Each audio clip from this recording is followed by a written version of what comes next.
Hi friends, welcome to my YouTube channel English Kingdom. My name is दीपक जनेजा और आज हम पढ़ेंगे aunt Jennifer tigers poem number 6। आपके flamingo की जो बुक है उसमें ये पोएम नंबर 6 है, इसकी समरी पढ़ेंगे। इसको मैंने 4 पार्ट्स में डिवाइड किया है। इसके साथ ही साथ पांचवा पार्ट इसका पोएटिक डिवाइसेस का भी होगा, उसकी भी बात करेंगे। पहले इसकी थीम की बात करें उससे पहले आंट जेनिफर टाइगर्स इसके कंपोजर कौन है? इसके कंपोजर हैं एड्रीन रिच नाम की एक महिला है। एड्रीन रिच, ये इनका नाम है। एड्रीन रिच जो कि यूएसए से बिलोंग करती थी और इन्होंने काफी मूवमेंट्स में भाग लिया है, जो मूवमेंट्स रेसिज्म और मिलिटरिज्म के खिलाफ काम करते थे, यानी समाज की बुराइयों के खिलाफ इन्होंने काफी जंग लड़ी है। और ये जहां तक ये पोएम का सवाल है इस पोएम में उन्होंने डोमेस्टिक वायलेंस, मेल शोविनिज्म और पेट्रियार्कियल सोसाइटी के बारे में बात की। अब हम तीनों चीजों को समझ लेते हैं। आंट जेनिफर टाइगर्स का मेन थीम यही है, डोमेस्टिक वायलेंस टुवर्ड्स विमेन। जो औरतों के खिलाफ घर में झगड़ा हिंसा वगैरह होती है उसे हम डोमेस्टिक वायलेंस कहते हैं। तो this is not limited to India only, this is spread all over the world. ये केवल इंडिया तक ही सीमित नहीं है, पूरे वर्ल्ड में है। मेल शॉविनिज्म क्या होता है? मेल शॉविनिज्म यानी जिसमें मेल हावी रहता है फीमेल के ऊपर। मेल का अपना एक ईगो होता है, उसे लगता है कि फीमेल उसकी तुलना में कुछ भी नहीं है। That is called male chauvinism. Male का अपने आप को फीमेल से सुप्रीम समझना, सुपर समझना और उसको इतनी तवज्जो नहीं देना, दैट इज कॉल्ड मेल शॉविनिज्म। एक होता है पेट्रियार्कियल सोसाइटी। लगभग एक जैसे ही वर्ड्स हैं लेकिन आपके एग्जाम में किसी भी रूप में आ सकता है, इसलिए आपको ध्यान होना चाहिए। पेट्रियार्कियल सोसाइटी वो सोसाइटी होती है जिसमें सारे अधिकार जो होते हैं वो केवल और केवल मेल्स के पास में होते हैं, फीमेल्स के पास में कोई डिसाइडिंग फैक्टर नहीं होता, वो केवल सपोर्टिंग रोल प्ले करती है। उसे हम बोलते हैं पेट्रियार्कल सोसाइटी। तो ये आंट जेनिफर टाइगर्स में आंट जेनिफर उन सभी लेडीज को रिप्रेजेंट करती है, उन सभी लेडीज के लिए एक तरह से एक सिंबल है जो औरतें डोमेस्टिक वायलेंस का शिकार हैं या फिर पेट्रियार्कल सोसाइटी का शिकार है, मेल शॉविनिज्म का शिकार है। तो इसमें आंट जेनिफर नाम की एक महिला है, एक लेडी है, जो अपने हस्बैंड से बहुत डरती है, उसके टॉर्चर्स और उसके सफरिंग से काफी घबराई रहती है और को खुद कोई डिसीजन नहीं ले पाती, और वो इतना डरती है कि पूछो ही मत। तो पहले स्टेंजा की बात कर रहे हैं। About the type first stanza talks about the tigers of aunt Jennifer. जो पहला स्टेंजा है वो आंट जेनिफर के टाइगर के बारे में बात करता है। आंट जेनिफर के टाइगर कैसे हैं? Aunt Jennifer herself is making tigers, she herself is weaving the tigers, क्योंकि वो टाइगर्स को खुद बना रही है, इसलिए वो आंट जेनिफर के टाइगर्स है। कैसे बना रही है? वीविंग करके। वीविंग के लिए क्या मटेरियल यूज कर रही है? वूल यूज कर रही है। अब वो टाइगर क्यों बना रही है, ये बात बहुत इंपॉर्टेंट है। देखिए दरअसल क्या होता है कि हम सभी में एक हिडन डिजायर होती है कि मैं काश इतना पावरफुल होता, मैं काश इतना पैसे वाला होता, मैं काश ये कर पाता, मैं काश वो कर पाता। उसी तरह से आंट जेनिफर के दिमाग में भी एक हिडन डिजायर है, और वो हिडन डिजायर क्या है कि काश वो भी टाइगर्स की तरह ही पावरफुल होती, काश टाइगर्स की तरह उसका कॉन्फिडेंस हाई होता, तो वो अंकल के साथ में पूरी तरह से मुकाबला कर सकती। तो आंट जेनिफर ने टाइगर्स बनाए हैं। ये टाइगर्स बड़े ब्रेव हैं, ये टाइगर्स जंप करते हुए दिखाई दे रहे हैं, ये टाइगर्स किसी से डरते नहीं हैं, ये टाइगर्स करेजियस है। और इसमें एक लाइन लिखी हुई है, they do not fear the man beneath the tree, यानी पेड़ के नीचे जो आदमी खड़े हैं उनसे नहीं डरते हैं। तो ये बहुत इंपॉर्टेंट है, क्योंकि मैन ही क्यों लिखा, विमेन क्यों नहीं लिखा? इसी सी बात है कि आंट जेनिफर वो टाइगर बना रही है उन मैन का मुकाबला करने के लिए जो डोमेस्टिक वायलेंस करते हैं लेडीज के ऊपर। सेकंड स्टैंडर्ड में जो चलते हैं तो it talks about the fear of aunt Jennifer when she is alive. Aunt Jennifer अभी जिंदा है तो उस समय जब किस तरह से वो बुरी तरह से डरी हुई है।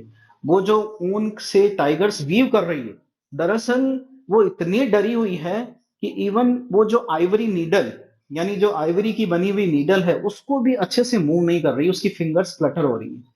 तो आंट जेनिफर के साथ में सॉरी अंकल के साथ में जो आंट जेनिफर की शादी हुई है, उसका जो मैरिज बैंड ब्रासलेट के रूप में, चूड़े के रूप में जो भी उसने पहना है, वो इतना भारी हो चुका है कि अब उससे जिंदगी बर्दाश्त नहीं होती। तो भारी कैसे हो चुका है? दरअसल वो उसका वजन नहीं बढ़ा है, ब्रासलेट का या किसी भी चूड़े का वजन नहीं बढ़ा है। बढ़ा किसका है? लाइफ की जो टॉर्चर्स हैं, लाइफ की जो सफरिंग्स हैं, लाइफ के जो अप्रेशंस हैं, जो वायलेंस है, उसका वजन इतना बढ़ गया है कि अंकल के साथ में एक भी दिन निकालना मुश्किल हो रहा है। फिर third stanza talks about the fear of aunt after aunt's death.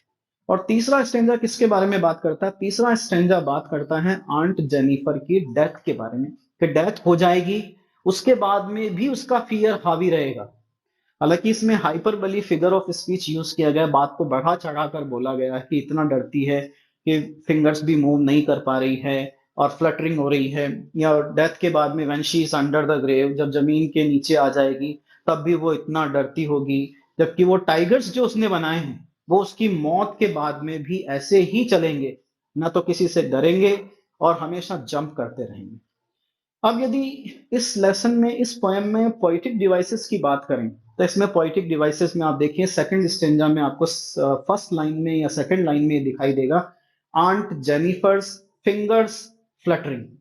अब ये जो फिंगर्स फ्लटरिंग जो वर्ड है, फिंगर्स फ्लटरिंग, ये जो दो वर्ड्स हैं, इनमें एलिट्रेशन यूज किया गया है, क्योंकि एफ एफ साउंड उसमें रिपीट हो रहा है, तो उसको कहते हैं हम एलिट्रेशन। आप एलिट्रेशन जानते ही, इनिशियल साउंड जो होती है, जो सबसे जो वर्ड होता है, उस वर्ड का जो पहला अक्षर होता है उसकी साउंड अगर दो वर्ड्स में सेम हो जाती है तो हम उसे एलिट्रेशन कहते हैं।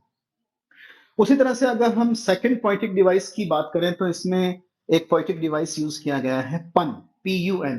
पन क्या होता है? जिसमें एक ही वर्ड के दो मीनिंग निकलते हैं और वो दोनों मीनिंग उस वर्ड को सेटिस्फाई करते हैं, उसके लिए सुटेबल हो जाते हैं। जैसे इसमें यूज किया गया ring, ringed ordeals. Ringed ordeals, ordeals means tough examination, एक रिंग्ड वर्ड यूज किया गया है। तो रिंग यहाँ पर जो सिंबल है वो दो चीजों के इसके मीनिंग निकलते हैं। रिंग का एक मतलब सर्कल, घेरा। तो शी इज सराउंडेड, कौन सराउंडेड है? Aunt Jennifer is surrounded, aunt Jennifer घिरी हुई है। किससे घिरी हुई है? अंकल के वायलेंस से, अंकल के फियर से, अंकल के टॉर्चर से, अंकल के सफरिंग से। और एक रिंग का मीनिंग होता है जो मैरिज टोकन, शादी के वक्त पहना जाता है। तो दोनों ही मीनिंग वहां पर सेटिस्फाई हो रहे हैं, इसलिए वहां पर पोइटिक डिवाइस यूज किया गया है, पन। उसके बाद में हम एक और पोइटिक डिवाइस की तरफ आते हैं जो है terrified hands. Terrified hands, hands are terrified. तो अब ये टेरिफाइड हैंड्स अगर उसको देखें तो ये पोइटिक डिवाइस है ट्रांसफर्ड एपिथेट। ट्रांसफर्ड एपिथेट का मतलब क्या होता है? एपिथेट का मतलब होता है एडजेक्टिव, ट्रांसफर्ड का मतलब जो ट्रांसफर हो गया। अगर एक एडजेक्टिव जिस नाउन के लिए आना चाहिए था वो उसके लिए ना आकर किसी दूसरी नाउन को ट्रांसफर हो जाता है, तो उसे हम बोलते हैं ट्रांसफर्ड एपिथेट। इसमें देखिए टेरिफाइड हैंड्स, इसमें ट्रांसफर्ड एपिथेट है। कैसे?